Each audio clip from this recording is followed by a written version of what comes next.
वालेकुम। आज हम ऑक्सफोर्ड की न्यू काउंटडाउन बुक 8 मैथ्स की जो बुक है उसका यूनिट 8 देखने जा रहे हैं। और ये बीच से कुछ यूनिट्स आगे पीछे इन्होंने किए हैं, तो ये भी थोड़ा सा ना अजीब सा यूनिट है कि इसमें इन्होंने कंपाउंड प्रोपोर्शंस और बैंकिंग को मिला दिया है। कुछ अजीब ही बात है कि ये रेशियो एंड प्रोपोर्शंस एक अलग टॉपिक है, बैंकिंग एक अलग टॉपिक है, लेकिन बस उन्होंने उसको मिला के एक टॉपिक बना दिया। तो बहरहाल जो है वो है, उसको हम हैंडल करते हैं। तो क्वेश्चंस इतने मुश्किल नहीं है कंपाउंड के, बल्कि आपने कंपाउंड प्रोपोर्शंस के से ज़्यादा मुश्किल क्वेश्चंस बुक 6-7 में किए हुए हैं। तो ये तो वापस बेसिक क्वेश्चंस ही हैं। तो शुरू करते हैं। अगर आपको याद हो कि इसमें वैल्यू ऑफ एक्स मालूम करनी है, तो रेशोज़ इज़ डिवीजन सिचुएशन, ठीक है। रेशोज़, फ्रैक्शन, डिवीजन, ये सब एक ही चीज़ होती थी। हमने ये सारी बातें बुक 6 और 7 में की थी। तो अगर क्वेश्चन नंबर 1 देखें, यानी क्वेश्चन नंबर 3 का पार्ट 1 देखें, तो कुछ भी नहीं है इसमें। 12/15 इज इक्वल्स टू x/25 लिख सकते हैं, ठीक है। क्रॉस मल्टीप्लिकेशन का जो इसका फार्मूला है, तो x की वैल्यू मालूम करनी है, तो सारे नंबर्स x के पास से हटा दीजिए। 25 यहाँ से डिवाइड हो रहा है, यहाँ जाके मल्टीप्लाई हो जाएगा। तो 12 into 25 upon 15 is equals to x। तो 5 3 ज़ा 15, 5 5 ज़ा 25, 3 1 ज़ा 3, 3 4 ज़ा 12, तो x इज इक्वल्स टू 20, ठीक है। इसी तरह से ये निकाल लीजिए, x upon 27 is equals to 4/9। 27 को उधर ले जाइए, वैल्यू निकल आएगी, ठीक है जी। सो ये तो बहुत बेसिक से सवाल था। Price of a carpet measuring 12 feet wide and 25 feet long. तो पहले तो निकाल लेना कि 12 और 25 को मल्टीप्लाई करके कि 12 इंटू 25 होता कितना है। तो ये 300 इसका एरिया निकला, 300 feet square feet. 300 square feet की प्राइस है 2500। तो बताइए कि 5 3 15,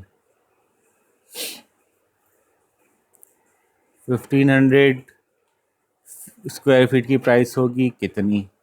जब इस रेशियो की शक्ल में आ गया, तो अब आप निकाल सकते हैं 300/2500 is equals to 1500/x। x उधर चले जाएगा, बाकी सारे वेरिएबल उधर आ जाएंगे, सोल्यूशन आ जाएगा। आसान आसान था, ठीक है। क्वेश्चन नंबर 5 देखें, ये इंटरेस्टिंग है थोड़ा सा कि 100 पीपल। अच्छा, अब क्वेश्चन 5 जो है वो है कंपाउंड प्रोपोर्शंस का, ठीक है। कंपाउंड प्रोपोर्शंस को हैंडल कैसे करते हैं, अगर आपको कुछ बुक 6 और 7 का याद हो, रेशियो एंड प्रोपोर्शंस का, तो उसी को एक लेवल बढ़ा लेते हैं। उसमें जो हमारी एंटिटीज़ हैं वो एक बढ़ जाएगी, क्योंकि कंपाउंड हो गया। मैं ज़रा समझाता हूँ आपको। देखें, पहले तो हम वेरिएबल्स निकालते हैं ना, कौन कौन से हैं। 100 man 8 hours a day, 35 days में जॉब। तो मैन है, ठीक है, मैन है, डेज हैं और आवर्स हैं। 3 वेरिएबल हो गए। पहले केस में मैन कितने हैं, 100 हैं। कितने घंटे काम करते हैं, 8 घंटे। और कितने दिन में काम किया, 35 डेज़ में। उसके बाद में मालूम क्या करना है, हाउ मैनी मैन। तो मज़ीद मैन मालूम करना है, एक्स। कितने दिन में, 25 डेज़ में। कितने आवर्स, 10 आवर्स। तो अगर 100 लोग 35 डेज़ में 8 घंटे रोज़ काम करेंगे, तो सवाल क्या है कि 100 लोग 8 घंटे रोज़ काम करते हुए 35 डेज़ में अगर एक जॉब कंप्लीट करेंगे, तो बताइए कि वही जॉब कितने लोग कंप्लीट करेंगे अगर 25 दिन काम हो और रोज़ाना 10 घंटे काम हो, ठीक है। तो इस पर ज़्यादा सोचने की तो ज़रूरत ही नहीं है, फटाफट फार्मूले पे आ जाना चाहिए, खटाखट आंसर आ जाता है। ये तो हमें पता चल गया है कि रेशियो प्रोपोर्शंस हैं, लेकिन बस इसमें इस बात का ख्याल रखना होगा कि प्रोपोर्शन डायरेक्ट है कि इन्वर्स है with respect to the unit that we want to find out. हमें मैन मालूम करना है, तो मैन के एतबार से डेज और आवर्स डायरेक्ट हैं या इन्वर्स हैं। अगर रिलेशनशिप डायरेक्ट होगा तो फार्मूला होगा, फॉर एग्जांपल x मालूम करना है तो x upon 100 is equals to 25 upon 35 into 10 upon 8। ये फार्मूला है, ठीक है। वही रेशियोज़ का फार्मूला जो क्रॉस मल्टीप्लिकेशन का है। पहले क्रॉस मल्टीप्लिकेशन हम 4 एंटिटीज से करे थे, यहाँ 6 एंटिटीज हो गई। तो क्या हुआ कि x upon 100 is equals to 25 upon 35 into 8 upon sorry उल्टा कर दिया ना मैंने, ज़रा सीधा तो कर दें इसको। x upon 100 is equals to 25 upon 35 into 10 upon 8। जिस डायरेक्शन में ये आया उसी डायरेक्शन में आया, उसी डायरेक्शन में आया। x अपॉन 100, 25 अपॉन 35, 10 अपॉन 8, ठीक है। तो इसमें क्या करेंगे, 100 को उधर ले जाएंगे, बाकी सारे आंसर ऑटोमेटिकली आ जाएंगे। लेकिन ये है जबकि तीनों का डायरेक्ट ताल्लुक़ हो, और आगे भी समझ में आ भी जाएगा आपको। इस केस में डायरेक्ट ताल्लुक़ है नहीं, वो कैसे, मैं समझाता हूँ। थोड़ा क्लीन कर लें ज़रा हम। ओके, x बंदे हैं और 35 डेज़ हैं, सॉरी 25 डेज़ हैं और 10 आवर्स हैं। सवाल ये कि जब बंदे बढ़ेंगे, काम वही है, काम फिक्स्ड है, ठीक है। वर्क इज़ फिक्स्ड, जो वो जॉब करवानी है वो फिक्स्ड है। अगर जॉब फिक्स्ड है तो बंदे बढ़ेंगे तो कम दिनों में काम कर लेंगे, तो बंदों का जो दिनों के साथ इन्वर्स रिलेशनशिप। बंदे वही हैं, अगर घंटे बढ़ेंगे तो कम बंदों की ज़रूरत होगी, तो घंटों का भी बंदों के साथ इन्वर्स रिलेशनशिप है। बस ये बात याद रखनी है कि एक चीज़ बढ़ेगी तो दूसरी बढ़ रही है, या एक चीज़ बढ़ेगी तो दूसरी कम हो रही है। और किसके रिस्पेक्ट से देखना है, जो मालूम करना है उसके पर्सपेक्टिव से देखना है आपको। एक्स मालूम करना है, यानी मैन मालूम करना है, तो मैन बढ़ेंगे तो कम दिन लगेंगे, मैन बढ़ेंगे तो कम घंटे लगेंगे। बिल्कुल सही बात है, एक ही काम करना है। अगर जॉब फिक्स है तो अगर बंदे बढ़ेंगे तो कम दिन लगेंगे, बंदे बढ़ेंगे तो कम घंटे लगेंगे। दिस मीन्स के बंदों का डेज और आवर्स के साथ इन्वर्स रिलेशनशिप है। इससे क्या फ़र्क पड़ने वाला है, इससे फ़र्क ये पड़ने वाला है कि जब आप फ्रैक्शन लिखेंगे तो उसको उल्टा करके लिखना होगा। यानी x अपॉन 100 लिया ना, x पहले 100 पहले, तो यहाँ पे ये उल्टे आएंगे, is equals to 35 upon 25 into 8 upon 10, ठीक है। अब ज़रा सॉल्व करने की कोशिश करते हैं, ठीक है। बात समझ में आ गई। जब रिलेशनशिप जिसका इन्वर्स होगा वो उल्टा चलेगा, जिसका रिलेशनशिप डायरेक्ट होगा वो उसी डायरेक्शन में जाएगा जिस डायरेक्शन में हमारा वेरिएबल जा रहा था, ठीक है। तो x अपॉन 100 लिया तो 25 अपॉन 35 के बजाय 35 अपॉन 25, 10 अपॉन 8 के बजाय 8 अपॉन 10। अच्छा जी, इससे कैसे मालूम होगा, x equals to 35 into 8 upon 25 into 10 into 100। इससे कर लें 25 वन ज़ा 25, 25 फोर ज़ा 100, 5 टू ज़ा 10, 2 5 5 टू ज़ा 10, 5 7 ज़ा 35, 2 1 ज़ा 2, 2 2 ज़ा 4। ये आ गया आपका 7 into 8 into 2 which is equals to 112। तो विल से 112 बंदे लगेंगे भाई। अगर आप दिन कम करके घंटे बढ़ा देंगे तो 100 के बजाय 112 बंदे लगेंगे, ठीक है। तो ये एक एग्जांपल हो गई। अगर मज़ीद एग्जांपल्स अगर आप ले लेंगे तो आपको ये और थोड़ा सा क्लियर हो जाएगा। लेकिन यही है बस कंपाउंड प्रोपोर्शंस में। इस सवाल को बहुत ज़्यादा ट्रिकी नहीं समझें, ये बहुत बेसिक से फार्मूले से हो गया। 100 लोग अगर 8 घंटे काम करते हैं रोज़ाना और 35 दिन काम करते हैं तो कितने लोग लगेंगे। अगर 25 दिन दे दें और 10 घंटे काम करें तो कितने बंदे चाहिए होंगे। तो ये एक कंपाउंड प्रोपोर्शन का क्वेश्चन था, ये हमने कर लिया। अब इसी का क्वेश्चन नंबर 6 देखते हैं और उसको समझने की कोशिश करते हैं। तो सवाल है, एक आदमी ने 2,40,000 अपने 3 बच्चों में 3 ईयर्स में बांटे, असलम, परवेज़ और सना। और उसकी विल थी कि डिस्ट्रीब्यूट हो 5:4:3।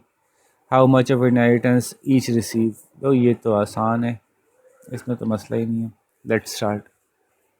देखिए ना, ये तो इवन कंटिन्यूस या अमाउंट प्रोपोर्शंस का भी सवाल नहीं है। सिर्फ ये पूछ रहे हैं कि 2,40,000 छोड़ के गए, 5:4:3 से बच्चों में तकसीम कर दें। तो 5:4:3 को ऐड कर लेते हैं हम। तो 5 + 4 9 + 3 12। तो this is easy, 240,000 divide by 12। आपको पता चल जाएगा एक रेशो के पास कितना आया, तो 5 के पास कितना आएगा, मल्टीप्लाई करके निकाल लेंगे। तो this would be 240,000 divide by 12 which is 20,000 I believe.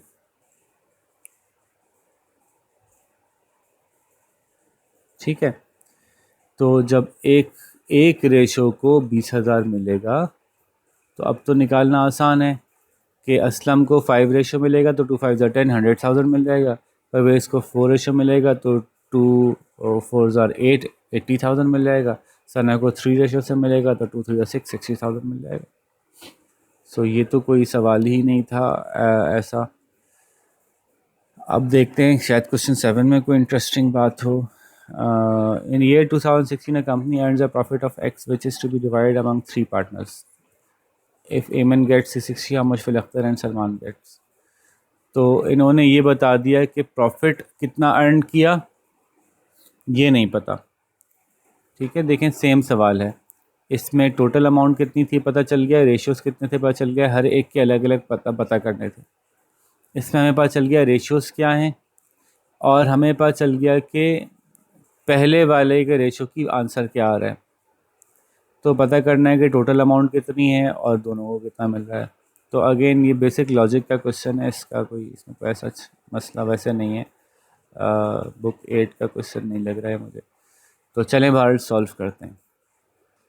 अब एक कंपनी है 2016 में, उसने एक्स प्रॉफिट अर्न किया है, प्रॉफिट नहीं पता आपको, लेकिन वो 4:6:8 से डिस्ट्रीब्यूट होना है। तो 6 और 4 10 और 8 18 रेशियोज़ हैं। जो भी प्रॉफिट था उसको 18 रेशो से डिवाइड होना है, 18 हिस्सों में तकसीम होना है।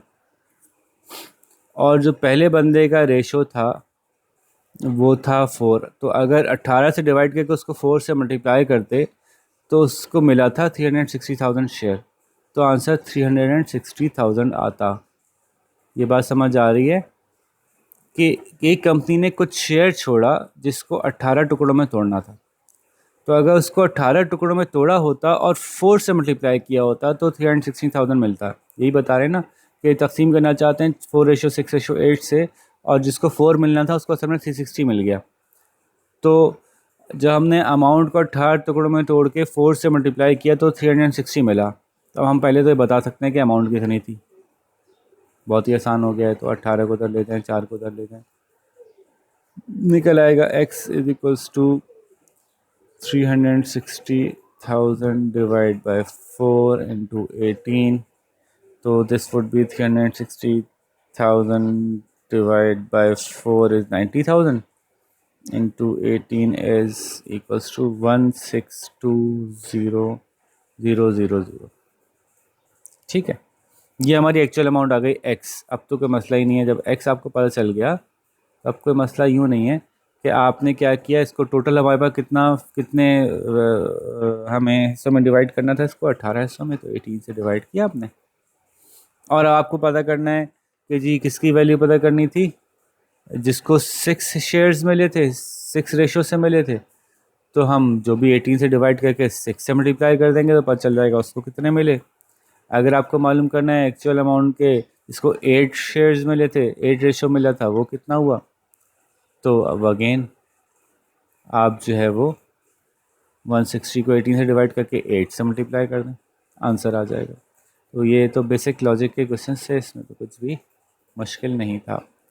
लेट्स मूव ऑन, अगला सवाल देखते हैं जी क्या पूछ रहे हैं। Question number 8, what will B, okay अब ये सवाल चेंज हो गया, अब आ गया अचानक से बैंक और इंटरेस्ट रेट्स पे।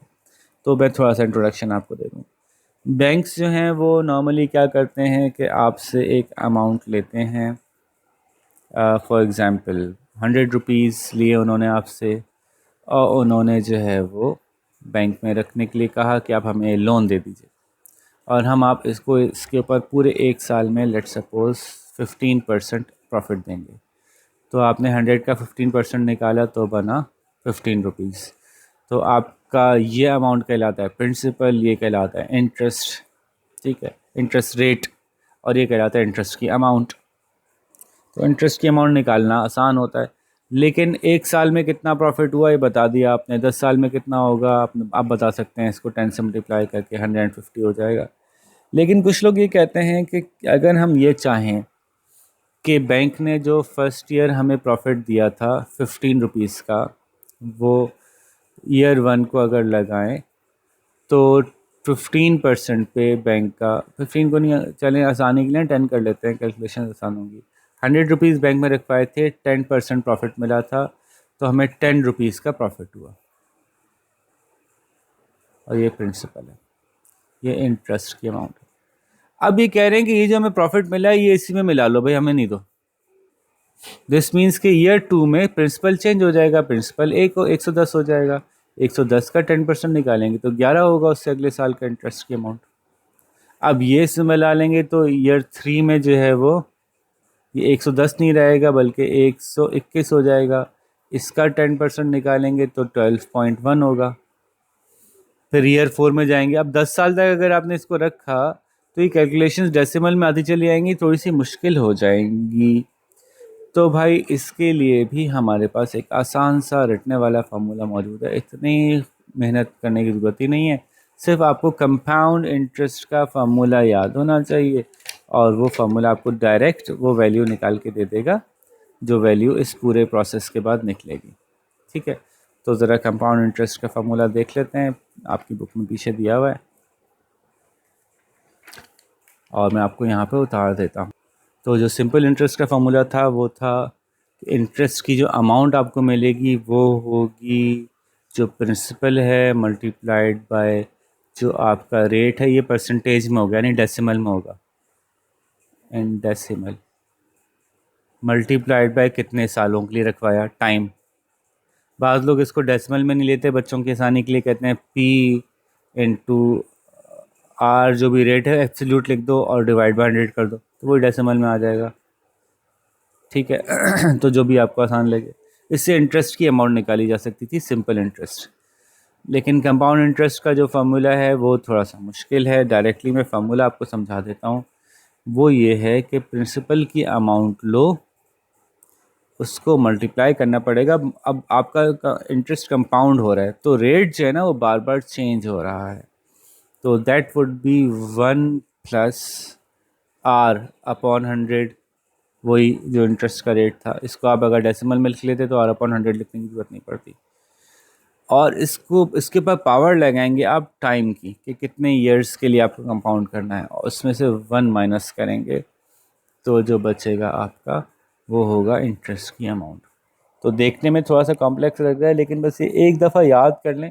इवन इसकी डेरिवेशन भी फ़िलहाल ना समझें, आप आगे जाके समझ में आ जाएगी वैसे भी, लेकिन ये कि आपको सॉल्व करना आसान हो जाएगा। ठीक है जी। सो ये एक हमारे पास फार्मूला एग्जिस्ट करता है कंपाउंड इंटरेस्ट का। और अगर आपको खाली वो अमाउंट निकालनी है कि जो टोटल आपकी बन जाएगी कुछ सालों के बाद, जो आपने प्रिंसिपल लगाया था वो अब नई शक्ल में क्या हो जाएगा, उसका हम अमाउंट कहते हैं ना।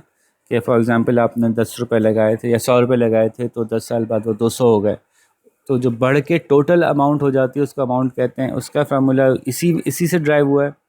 तो वो तो आसान है, प्रिंसिपल को आप 1 प्लस आर अपॉन 100 करें आप और उसकी पावर टी लगा दें, तो ये आपकी अमाउंट का फार्मूला था। ये देखें ये रहा ये अमाउंट का फार्मूला, और ये -1 जो आया ये प्रिंसिपल को अमाउंट से माइनस करके जो इंटरेस्ट निकाला था आपने उसकी वजह से आया। तो अगेन बहुत ज़्यादा दिमाग को कंफ्यूज ना करें, बस ये आसानी से याद कर लें कि अगर आपको अमाउंट निकालनी है तो ये फार्मूला है, अगर आपको इंटरेस्ट की अमाउंट निकालनी है कितना इंटरेस्ट बना तो ये फार्मूला है। आप जगह पे प्लेस करते जाएं आहिस्ता आहिस्ता ना, जब आप कोई प्रॉब्लम सॉल्व करते हैं तो फिर उसके फार्मूले का रीज़न भी आपको समझ में आना शुरू हो जाता है। तो रीजनिंग में इसलिए पहले से नहीं समझा रहा है कि उसमें आपका टाइम बहुत लगेगा, लेकिन समझ में करने के बाद ही आएगा, तो पहले कर ही लेते हैं भाई। ठीक है ना।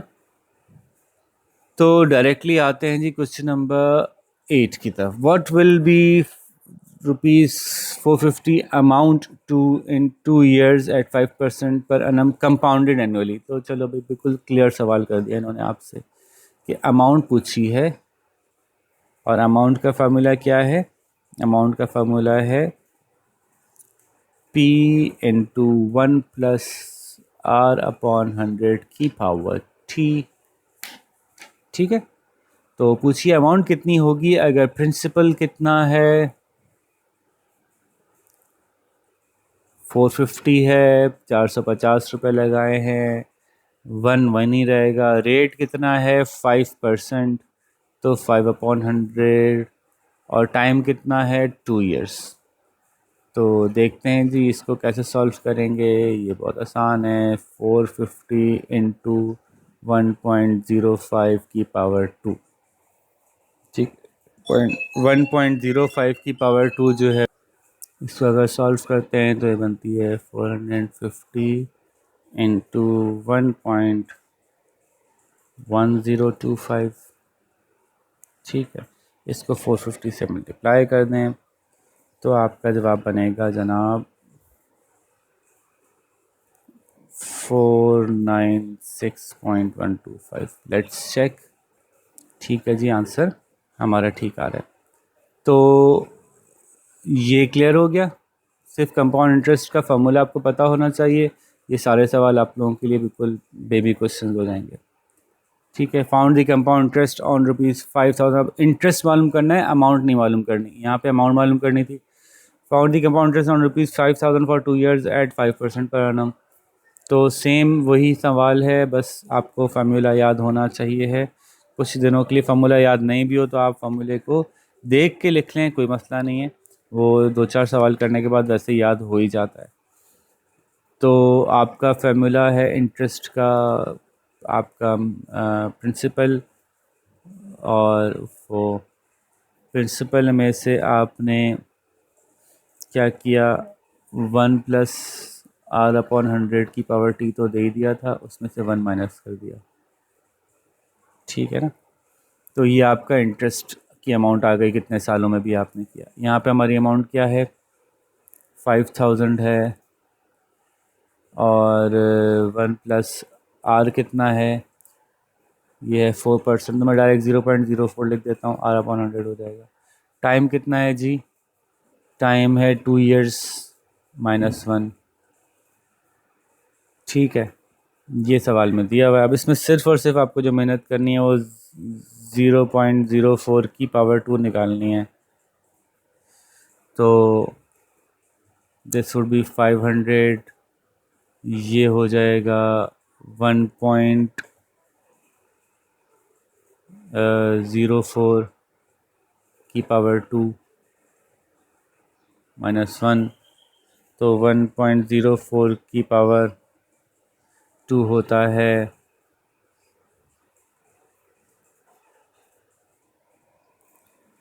1.0816, -1 करेंगे तो आंसर आ जाएगा 500 इंटू 0.0816, ठीक है। अब इसको 500 से मल्टीप्लाई कर दें, आंसर आपका आ जाएगा कोई अबाउट, क्वेश्चन नंबर कौन सा है ये चेक कर लेते हैं आंसर को भी। तो आंसर आपका आ रहा है 40। क्वेश्चन में पूछा क्या था, प्रिंसिपल पूछा था या कंपाउंड इंटरेस्ट पूछा था, यस। तो आंसर आ रहा है 40, ठीक है। Let's check. अच्छा, इसमें आप पीछे आंसर चेक करेंगे तो प्रॉब्ली 400 समथिंग दिया हुआ है, which is wrong. Of course सिर्फ 2 साल के लिए आपने 4% पे पैसे रखे हैं, 500 रुपीज़।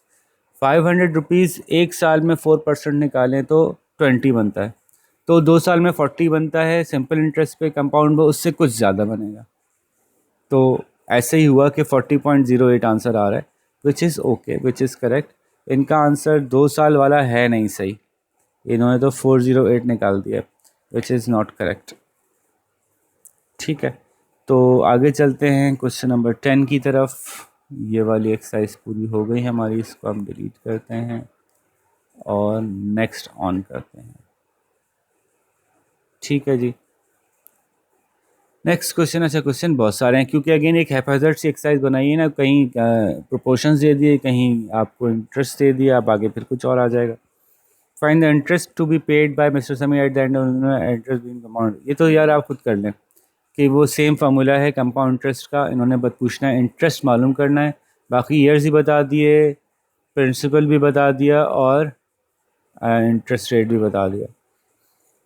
ये भी वही सवाल है, 2.5% है इसको, ठीक है। टू नंबर 1/2 का मतलब 2.5।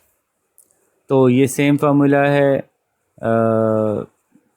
Amount what is compound interest निकालना है तो प्रिंसिपल बता दिया, ईयर्स बता दिए, इंटरेस्ट बता दिया।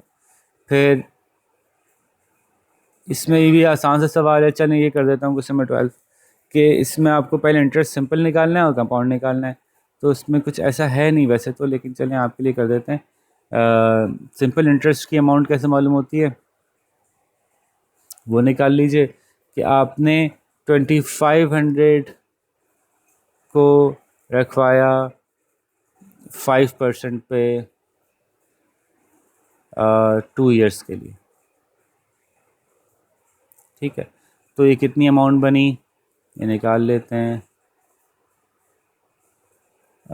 2500 इंटू 5, अच्छा ये 2 ज़ीरो तो 2 ज़ीरो से कट गए, तो अब खाली ऊपर से मल्टीप्लाई 5 टू 10, 10 25 250, ठीक है ना। तो सिंपल इंटरेस्ट तो बन गया आपका 250। और क्वेश्चन नंबर 12, और जो कंपाउंड इंटरेस्ट है वो निकाल लेते हैं कि आपका वही बनेगा P इंटू 1 प्लस 0.05 की पावर 2 माइनस 1, ठीक है। तो ये आसान है, P इंटू 1.05 की पावर 2 निकालते हैं तो दैट इज़ 1.1025 माइनस 1, तो that is equals to 200, sorry कितना अमाउंट कितनी थी 2500, तो 2500 इंटू 0.1025, तो इसको अगर हम निकालते हैं तो ये बनता है 256.25। तो ये 250 है और ये 256.25 है, तो कितने का डिफरेंस पड़ा?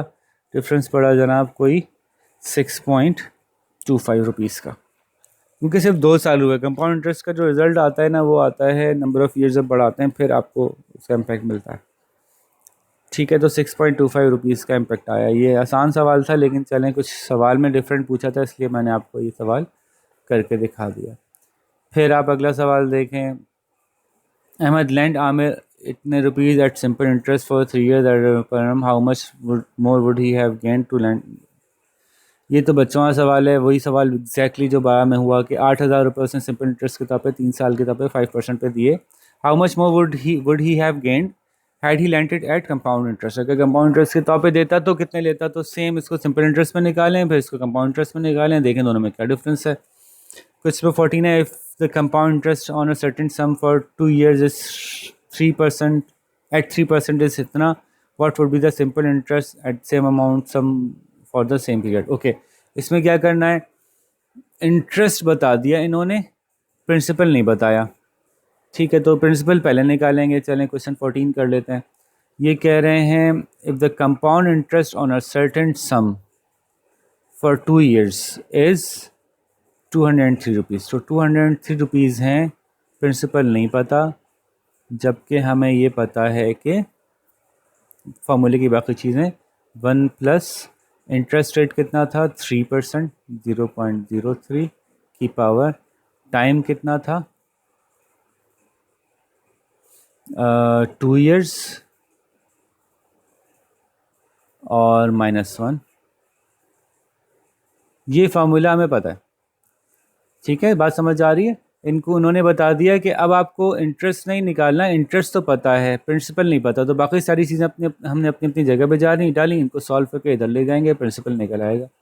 तो 203 इज इक्वल्स टू प्रिंसिपल और 1.03 की पावर 2 निकालते हैं तो आ जाता है इनटू 1.0609 -1, तो वही आ जाएगा 203 प्रिंसिपल इंटू 0.0609। जब ये इधर चले जाएगा तो 203 से डिवाइड करेगा ये, तो 203 अपॉन 0609 डेसिमल में इज इक्वल्स टू प्रिंसिपल। तो बस ये 203 को आप डिवाइड करेंगे 0.0609 से, तो आंसर आ जाएगा अराउंड समथिंग 3333.33। तो ये पता चल गया हमें कि वो प्रिंसिपल अमाउंट कितनी थी। ठीक है, अच्छा अब सवाल में और कुछ नहीं पूछा था इन्होंने?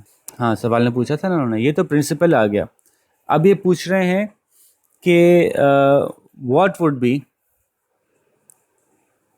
सॉरी, ये पूछ रहे हैं, देखिए क्वेश्चन नंबर 14, कि ये तो हमें पता चल गया कि इंटरेस्ट सिंपल कंपाउंड आया था 203।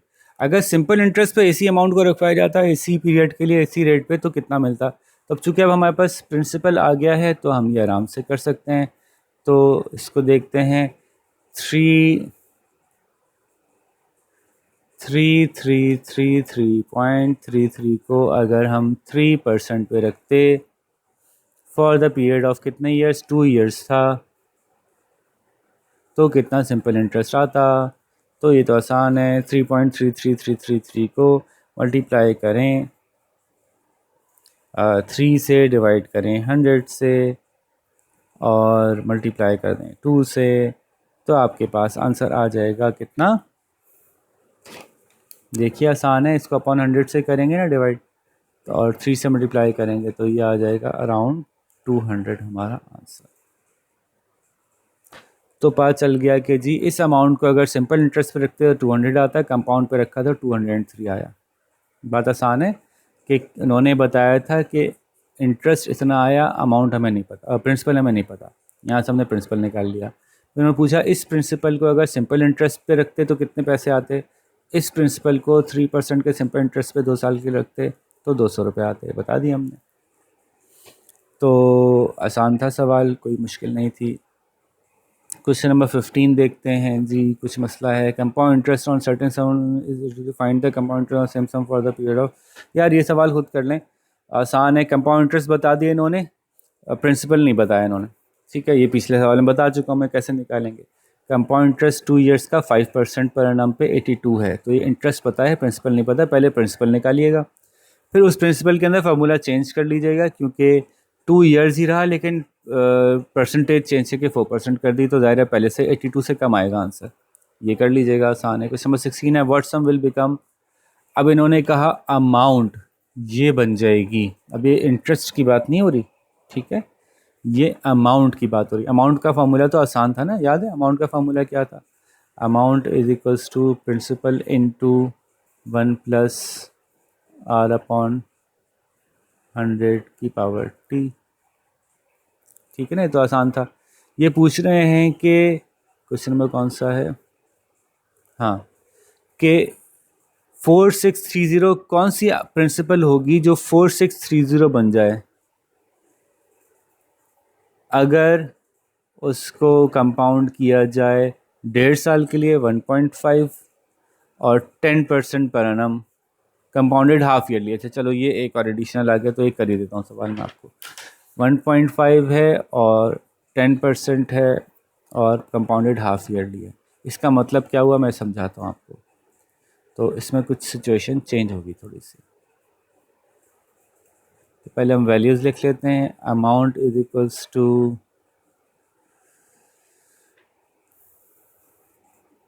क्वेश्चन नंबर 16 है 4630.5, अमाउंट इज 4630.5, प्रिंसिपल नहीं पता, टाइम है 1.5, 5 ईयर्स, और हमें 10% रेट ऑफ इंटरेस्ट मिल रहा है।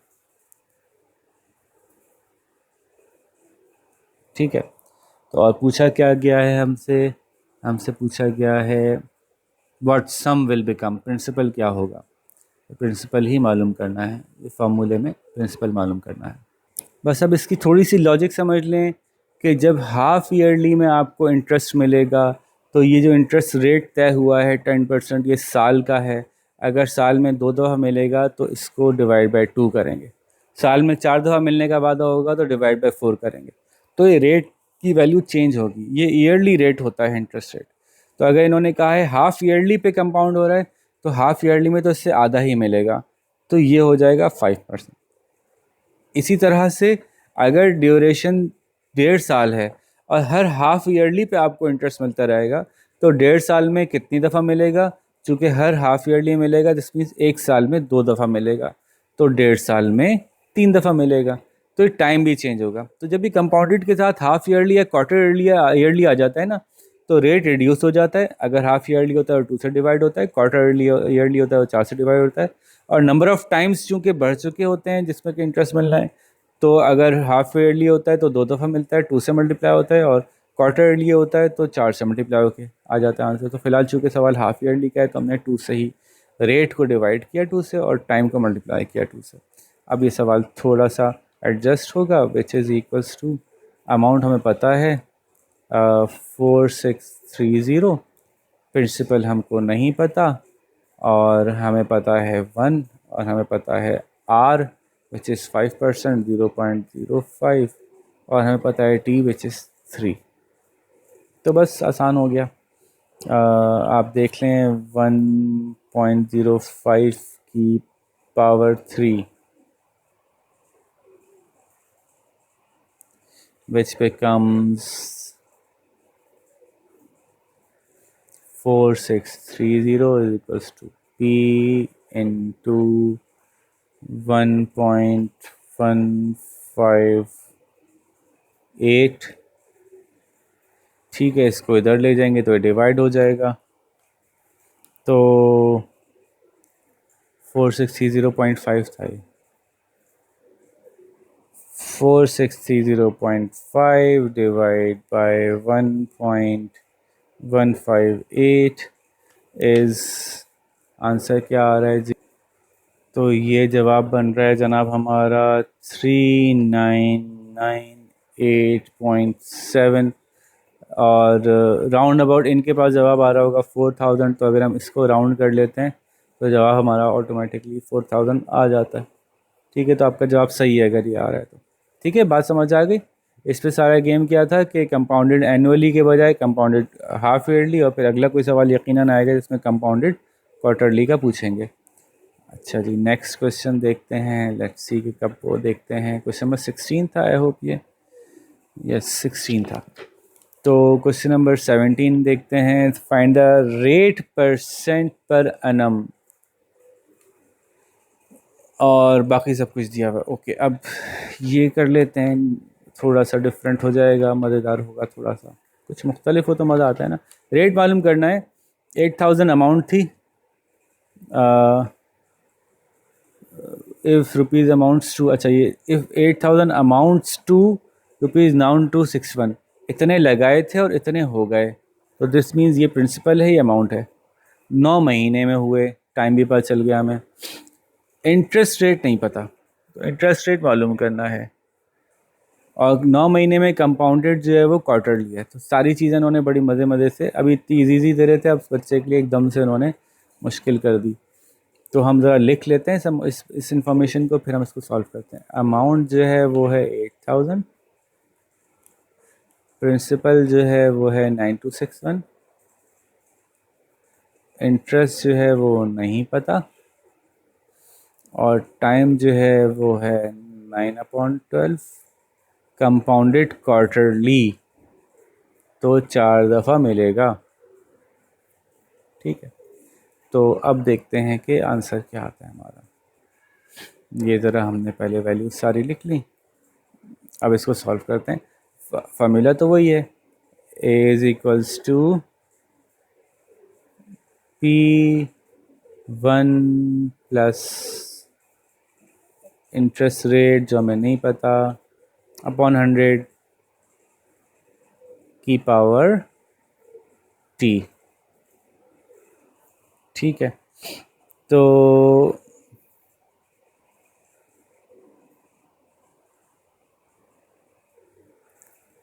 अब ये देखिए कि 9 महीने थे, 9 महीने से 9 महीने से 12 महीने निकालें। द बजाय डेसिमल निकालने के मुझे पता था क्वार्टरली कंपाउंडेड है, इसको 4 से मल्टीप्लाई करेंगे तो ये मसला आसान हो जाएगा। 4 1 ज़ा 4, 4 3 ज़ा 12, 3 1 ज़ा 3, 3 3 ज़ा 9, तो आंसर 3 आ जाएगा। तो इससे सर सॉल्यूशन आसान हो जाएगा। So A is 8000 is equals to 9261 multiplied by 1 plus something r upon 100 की पावर 3। अब ये हमें निकालना है कि इसमें से r कैसे निकलेगा, लेट्स सी। अच्छा जी, अब क्या करेंगे, हम देख रहे हैं कि ये यहाँ पे आ जाएगा, तो 8000 अपॉन 9261 हो जाएगा is equals to 1 plus r upon 100 की पावर 3। ज़ाहिर है सवाल सॉल्व करने के लिए दिया है, मैं आपसे पहले भी कहता रहता हूँ कि सवाल जो देते हैं ना वो इसलिए देते हैं कि सॉल्व हो सके, इसलिए नहीं देते कि सॉल्व ही ना हो सके। तो लॉजिकली होगा कि जब यहाँ इस क्यूब दिया हुआ है इन्होंने, तो ये कुछ ऐसे नंबर होंगे जो बड़ी आसानी से इनका क्यूब रूट निकल सकता हो।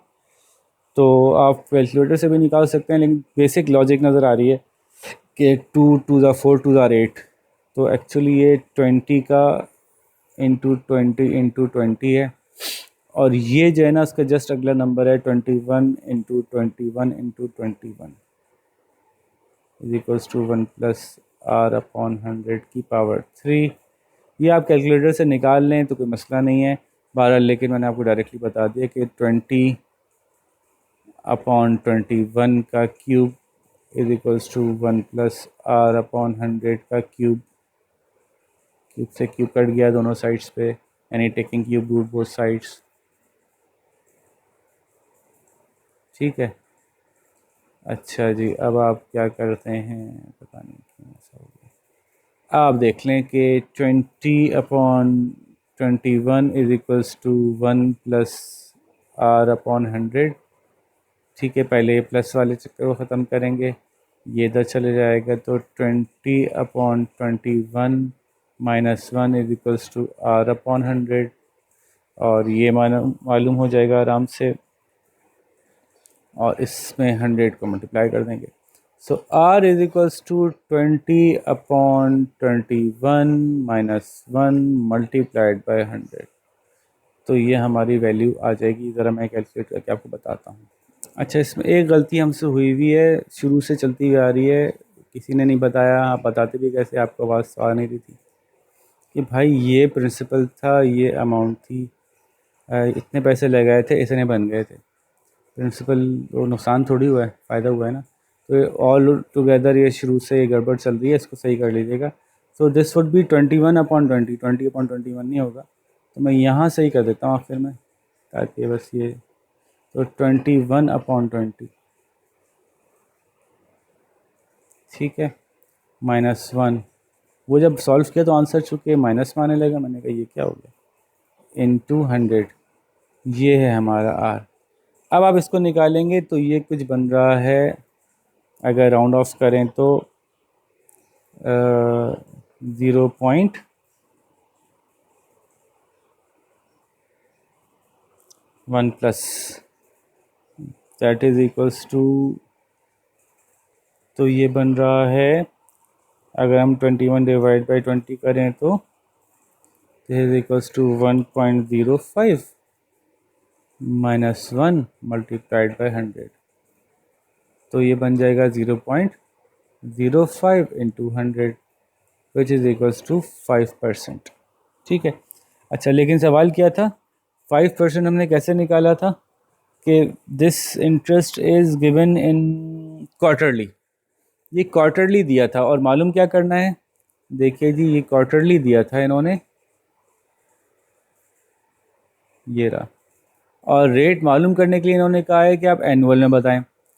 तो क्वार्टरली जब हमने मालूम किया होगा तो यकीनन उसको हमने 4 से डिवाइड किया होगा, तो एनुअली बताने के लिए इसको 4 से मल्टीप्लाई कर देते हैं, तो 5 4 ज़ार 20% पर अनम इंटरेस्ट जो है वो ऑफ़र हो रहा था, इसकी वजह से ये अमाउंट ऐसे हुई।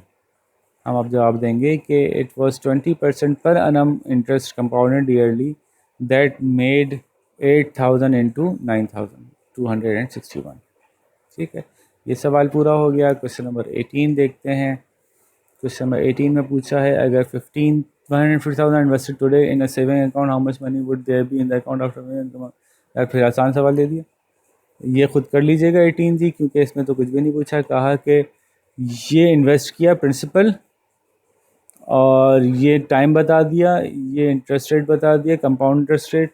ना क्वार्टरली करना है ना बाइनरली करना है, सीधा सीधा सवाल है, आपको अमाउंट बतानी है। 18 खुद कर लें। Jennifer needs to buy a camera at cost of 59 if the exchange rate. Okay, अब ये नया सवाल आया, एक टॉपिक इन्होंने और इसमें डाल दिया ज़बरदस्ती का, वो एक्सचेंज रेट। एक्सचेंज रेट क्या होता है? जब एक करेंसी को दूसरी करेंसी में कन्वर्ट करवाते हैं तो मार्केट में एक एक्सचेंज रेट चल रहा होता है। ये बहुत आसान, अब आजकल के बच्चों को तो सबको पता ही है कि डॉलर का क्या रेट चल रहा है और पाउंड का क्या रेट चल रहा है और दिरहम का और दिनार का क्या रेट चल रहा है वगैरह वगैरह। तो इन्होंने कहा कि एक कैमरा ख़रीदना है, $59 का एक्सचेंज रेट जो है 104 है, बताओ उसको कितने रुपए में कैमरा मिलेगा। यार मतलब भाई क्लास 4 का सवाल है शायद ये, तो ये तो मैं नहीं बता रहा, आप लोग खुद कर लीजिएगा। अकरम यूनाइटेड स्टेट्स में पहुंचता है, उसके पास 200,000 है, कन्वर्जन रेट 107 है। तो इतने Akram converts half is money into US dollars. तो 100,000 को उसने यूएस डॉलर में कन्वर्ट कर लिया। हम 100,000 का निकाल लें कि कितने यूएस डॉलर बनेंगे, डिवाइड बाई 107 करके। नेक्स्ट डे कन्वर्जन रेट जो है, पहले आपने कहा 100,000 का 107, सॉरी कहाँ कहाँ पहुँच जाएंगे अगर हम मल्टीप्लाई कर लिया तो 107 से डिवाइड करके हमने निकाला कि पहले दिन कितने पैसे आए उसके पास।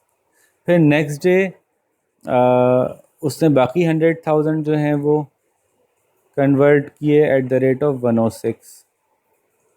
तो पूछ रहे हैं टोटल डॉलर्स के पास कितने हैं, भाई बता दीजिएगा ये ऐड करके। तो this is how we have completed somehow. ये इतना एक क्या हॉच पॉच मिक्स एंड मैच किस्म के सवाल डाल के इन्होंने जो बनाया था, इसके सारे क्वेश्चन हमने देख लिए, कोई एक क्वेश्चन भी नहीं छोड़ा मैंने।